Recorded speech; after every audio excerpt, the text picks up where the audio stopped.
Hi, hello, and good morning, students.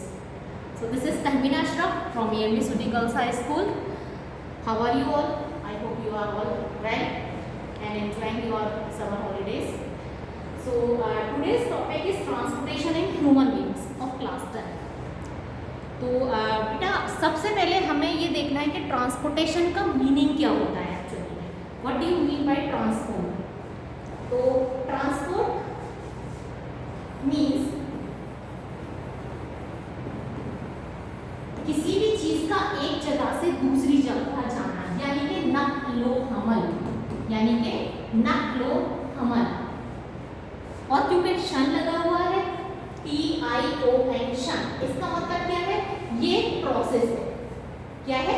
ये process है, यानी कि कुछ मटेरियल्स जो ह्यूमन बींग्स की बॉडी में मौजूद होते हैं, जैसे कि हमारे अंदर कार्बन डाइऑक्साइड है, ठीक, और ऑक्सीजन है और न्यूट्रिएंट्स हैं, ठीक, इन सब का एक जगह से दूसरी जगह जाना ट्रांसपोर्टेशन कहलाता है.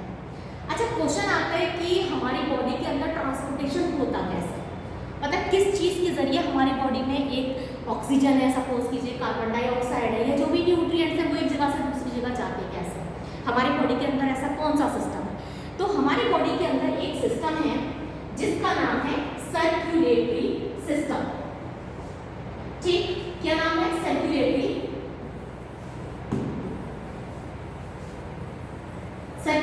सिस्टम, जिसको हम कार्डियोवास्कुलर सिस्टम भी कहते हैं. क्या बोलते हैं बेटा? Cardiovascular system. ठीक, कार्डियो क्यों कहते हैं? बिकॉज जो कार्डियो होता है ये टेक्निकल टर्म इस्तेमाल की जाती है हार्ट के लिए. किसके लिए इस्तेमाल की जाती है? हार्ट के लिए. और वस्कुलर क्यों कहते हैं? वस्कुलर इसलिए कहते हैं क्योंकि इसके अंदर ब्लड वेसल्स भी इस्तेमाल होते हैं. ठीक, यानी कि इस सिस्टम को मिलकर जो बनाते हैं वो हार्ट और ब्लड वेसल्स मिलकर के बनाते हैं. ठीक, तो अब इसमें हमें ये पढ़ना है कि जो हमारा सर्कुलेटरी सिस्टम है इसके हमारे ऑर्गन्स क्या क्या होते हैं, यानी कि ऑर्गन्स ऑफ सर्कुलेटरी सिस्टम. इसमें कौन कौन से ऑर्गन्स इन्वॉल्व होते हैं? सबसे पहले, जैसे मैंने आपको बताया कि कार्डियोवास्कुलर सिस्टम कहते हैं, तो इसमें सबसे पहले हमारा हार्ट इन्वॉल्व रहेगा. ठीक, number 1. And number 2 blood vessels. जैसे वस्कुलर लिखा हुआ है तो इसमें दूसरी हमारी जो इन्वॉल्व होगी वो होंगी हमारी ब्लड वेसल्स, यानी कि ऐसी ट्यूब्स. वेसल्स किसे कहते हैं? वेसल्स कहते हैं हम ऐसी ट्यूब्स जिनके अंदर ब्लड चलता है. ठीक है, तो ब्लड वेसल्स. Number 3 lymph. ठीक, लिम्फ भी हमारा इसके अंदर सर्कुलेटरी सिस्टम के अंदर या ट्रांसपोर्टेशन के अंदर हमारा इस्तेमाल होता है. तो ये हमारे ऑर्गन्स हैं, heart, blood vessels and the lymph. Next, अब हम पढ़ते हैं कि ब्लड वेसल्स होती क्या है. हार्ट हमारा क्या है? 4 चैम्बर्ड है. ब्लड वेसल्स हमारी क्या होती है? इस चीज को हम पढ़ेंगे. सबसे पहले नंबर 1 हार्ट. ह्यूमन बींग्स का हार्ट जो होता है वो 4 चैम्बर्ड हार्ट होता है. कितना चैम्बर्ड हार्ट होता है बेटा? 4 चैम्बर्ड हार्ट होता है. 4 चैम्बर्ड का मतलब क्या है? इसके अंदर 4 चैम्बर्स होते हैं. जो हमारे 2 ऊपर के चैम्बर्स होते हैं, इस तरीके से हमारा हार्ट डिवाइड होता है 4 चैम्बर्स में. ठीक, ऊपर के जो 2 चैम्बर्स हैं वो हमारे आर्टरियम कहलाते हैं, और नीचे के जो हमारे जो चैम्बर्स हैं वो वेंट्रिकल्स कहलाते हैं. क्या कहलाते हैं? Atrium and ventricles. ये भी हमारा आर्टरियम है और ये हमारा वेंट्रिकल. इस तरीके से हमारा हार्ट 4 चैम्बर्ड हार्ट होता है. ठीक, अब हमारे अंदर जो सर्कुलेटरी सिस्टम होता है वो क्लोज्ड सर्कुलर सिस्टम होता है, ओपन सर्कुलर सिस्टम नहीं होता. क्लोज्ड का मतलब क्या है? जो हमारी बॉडी के अंदर ब्लड सर्कुलेट करता है वो ब्लड वेसल्स के अंदर सर्कुलेट करता है, ओपनली बॉडी में सर्कुलेट नहीं करता. ट्यूब लाइक स्ट्रक्चर्स में हमारा ब्लड सर्कुलेट करता है. तो अब हम पढ़ेंगे ब्लड वेसल्स. ब्लड वेसल्स क्या होती हैं? ये ब्लड वेसल्स जो है हमारी 3 कैटेगरीज में डिवाइड की जाती हैं. Number 1 arteries, number 2 veins, number 3 capillaries. Now, first of all, we go through about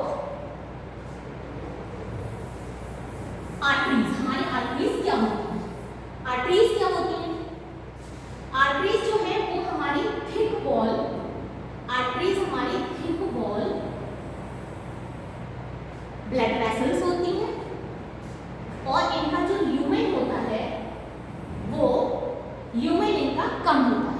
thick wall क्यों होती है ये आर्टरीज? आर्टरीज थिक वॉल इस वजह से होती हैं क्योंकि इनके अंदर जो ब्लड है वो बहुत ज्यादा हाई प्रेशर पर चलता है। किस चीज पर चलता है? थिक वॉल होती है और ये इसलिए थिक वॉल होती है क्योंकि इनके अंदर जो ब्लड का प्रेशर है वो बहुत ज्यादा होता है और इनका ल्यूमेन जो है वो कम होता है। ऐसी बात है जब इनका वॉल थिक हो जाएगी तो ल्यूमेन जो है वो छोटा हो जाएगा। और आर्टरीज के अंदर हमेशा ऑक्सीजनेटेड ब्लड, हमेशा क्या होता है?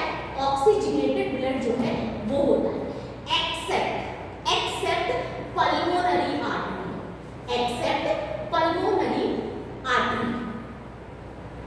ऐसा क्या है कि पल्मोनरी आर्टरी के अंदर जो है वो सिर्फ डीऑक्सीजनेटेड ब्लड होता है। वो अभी हम जब यहाँ पे मैकेनिज्म ऑफ सर्कुलेशन पढ़ेंगे तो हम आपको बताएंगे। नेक्स्ट है हमारा veins. So what are veins? Veins इसके जस्ट अपोजिट होती है। वेन्स इसकी जस्ट अपोजिट होती है। क्या है?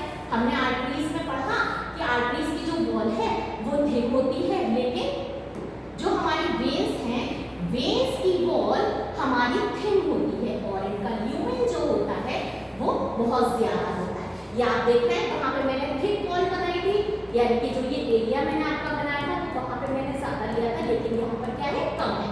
ठीक, और ये जो ल्यूमेन है ये ल्यूमेन जो है वो ज्यादा होता है। जाहिर सी बात है जब इनकी वॉल पतली हो जाएगी, आप कोई पाइप भी लीजिए, अगर मोटा पाइप है और उसकी जो स्किन है वो बहुत ज्यादा चौड़ी है तो जाहिर सी बात है उसके बीच की जो कैविटी होती है वो छोटी होती है, और अगर कोई पतला पाइप है तो उसके बीच की कैविटी जो है वो ज्यादा बड़ी होती है।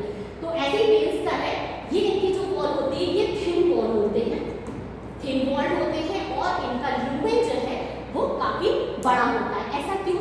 ऐसा इसलिए क्योंकि वेन्स के अंदर जो हमारा ब्लड सर्कुलेट करता है या जो हमारा ब्लड फ्लो करता है उसका प्रेशर बहुत कम होता है। उसका प्रेशर क्या होता है? बहुत कम होता है, यानी कि स्लोली जो है ब्लड इसके अंदर फ्लो करता है। तो इस वजह से ये थिन वॉल होती है, लेकिन आर्टरीज जो है वो हमारी थिक वॉल होती है क्योंकि उनके अंदर प्रेशर बहुत ज़्यादा होता है।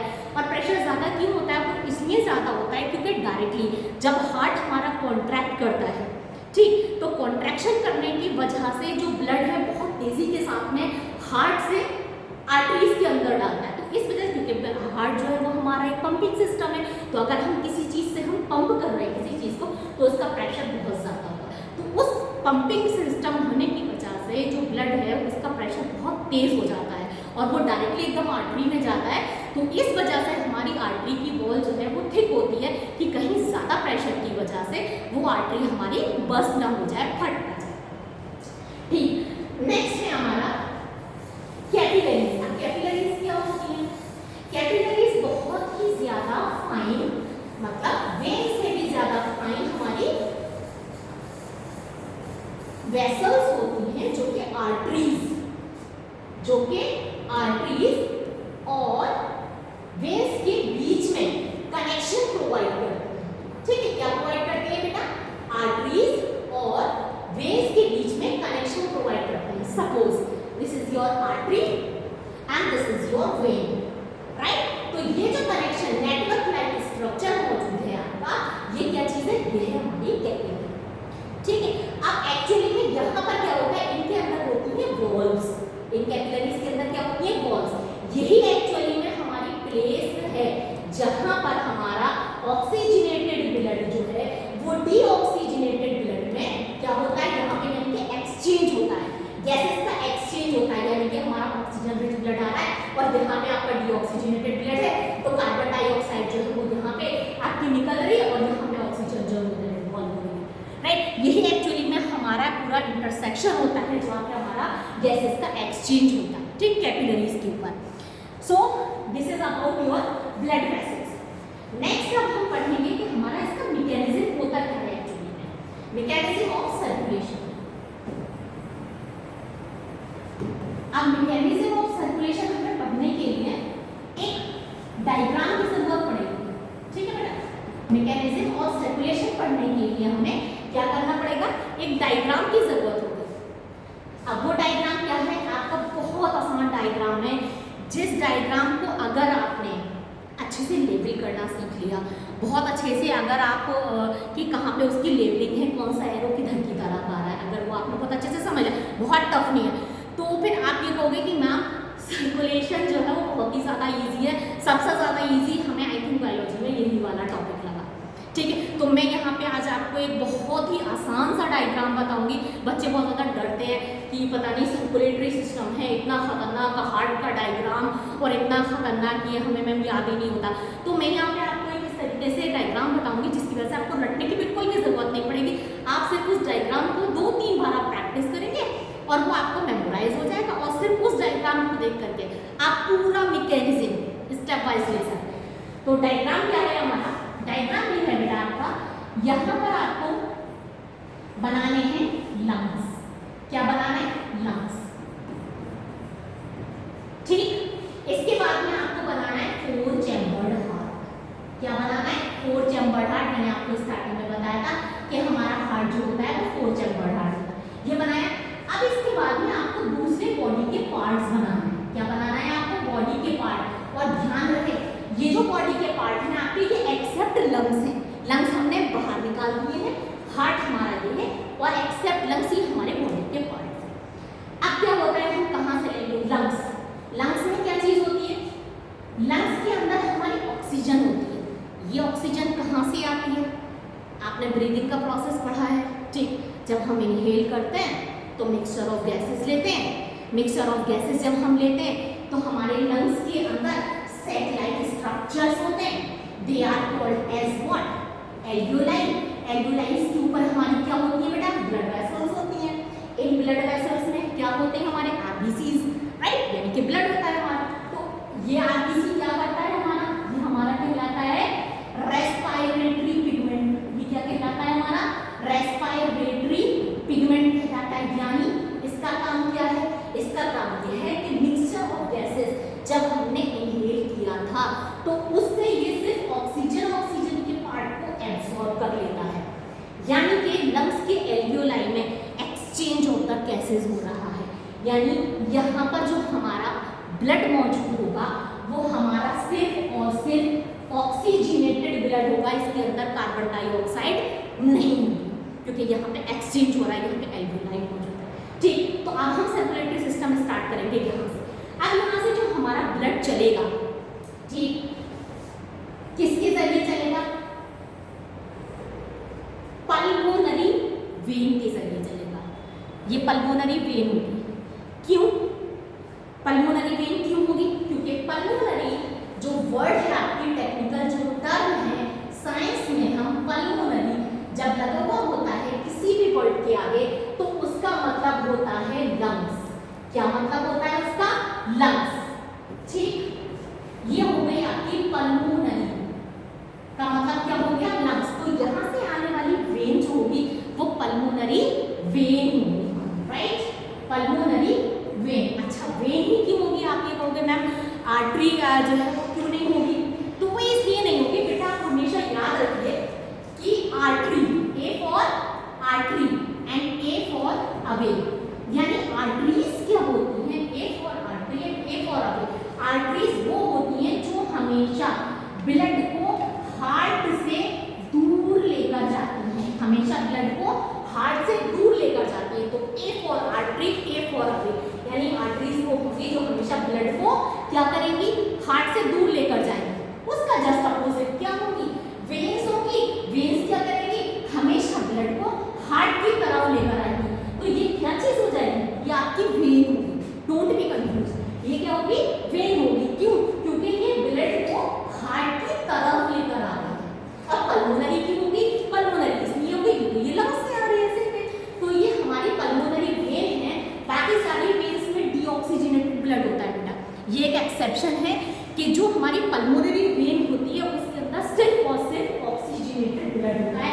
बाकी सारी वेन्स में डीऑक्सीजनेटेड ब्लड होता है। ये बेटा एंट्रेंस पॉइंट ऑफ व्यू से प्लस आपके बोर्ड के लिए भी ये एक्सेप्शन जो है ना बहुत इंपॉर्टेंट है, यहाँ से क्वेश्चन बनते हैं जरूर। खैर, तो ये हमारा क्या था? ये था हमारा आर्टरियम ऊपर वाली, नीचे वाले वेंट्रिकल।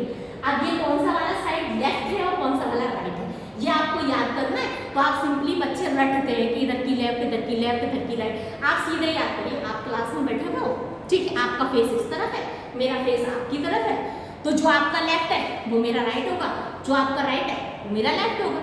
तो सिंपली यहाँ पे मैं खड़ी हूँ, ये समझ लो ये मैं आपके सामने खड़ी हूँ, तो मेरा कौन सा लेफ्ट है, मेरा ये वाला हाथ लेफ्ट है, तो ये क्या हो जाएगा, लेफ्ट आर्टरियम, ये क्या हो जाएगा, राइट आर्टरियम, ये क्या हो जाएगा, लेफ्ट वेंट्रिकल, और ये क्या हो जाएगा, right ventricle. Simple is that, कुछ भी नहीं करना है, ठीक। ब्लड आया हमारा, कहाँ पर आया, सबसे पहले हमारा ब्लड लेफ्ट आर्टरियम में आएगा, जो कि हमारा ऑक्सीजनेटेड ब्लड होगा, ठीक, वो यहाँ पर आ गया।